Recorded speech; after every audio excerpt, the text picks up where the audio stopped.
একা হাসনাত আবদুল্লাই ৩০০ এমপির ঘুম হারাম করে দেবে, এমন মন্তব্য করেছেন ইসলামী বক্তা এনায়েতুল্লাহ আব্বাসী। তার এই বক্তব্য ঘিরে রাজনৈতিক ও সামাজিক অঙ্গনে ব্যাপক আলোচনা শুরু হয়েছে। এক সাম্প্রতিক বক্তব্যে তিনি হাসনাত আবদুল্লাহর প্রসঙ্গ টেনে বলেন, একজন সচেতন ও সক্রিয় ব্যক্তি পুরো রাজনৈতিক ব্যবস্থায় প্রভাব ফেলতে পারে। তার মতে, জনগণের সমর্থন ও সামাজিক প্রভাবভাব থাকলে একজন ব্যক্তিও বড় পরিবর্তনের সূচনা করতে সক্ষম।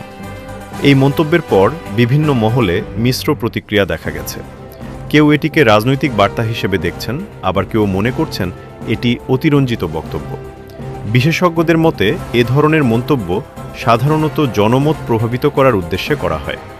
রাজনৈতিক বিশ্লেষকদের মতে বাংলাদেশের বর্তমান প্রেক্ষাপটে ব্যক্তি বনাম প্রাতিষ্ঠানিক শক্তির বিষয়টি নতুন নয়। অতীতেও বিভিন্ন সময়ে একক নেতৃত্ব বা ব্যক্তির প্রভাব নিয়ে আলোচনা হয়েছে। এদিকে সামাজিক যোগাযোগ মাধ্যমে বিষয়টি নিয়ে ব্যাপক আলোচনা চলছে, যেখানে সমর্থক ও সমালোচক উভয় পক্ষই নিজেদের মতামত তুলে ধরছেন। পর্যবেক্ষকদের মতে এ ধরনের বক্তব্য দেশের রাজনৈতিক আলোচনাকে আরও তীব্র করে তুলতে পারে এবং জনমনে নতুন করে কৌতূহল তৈরি করতে পারে।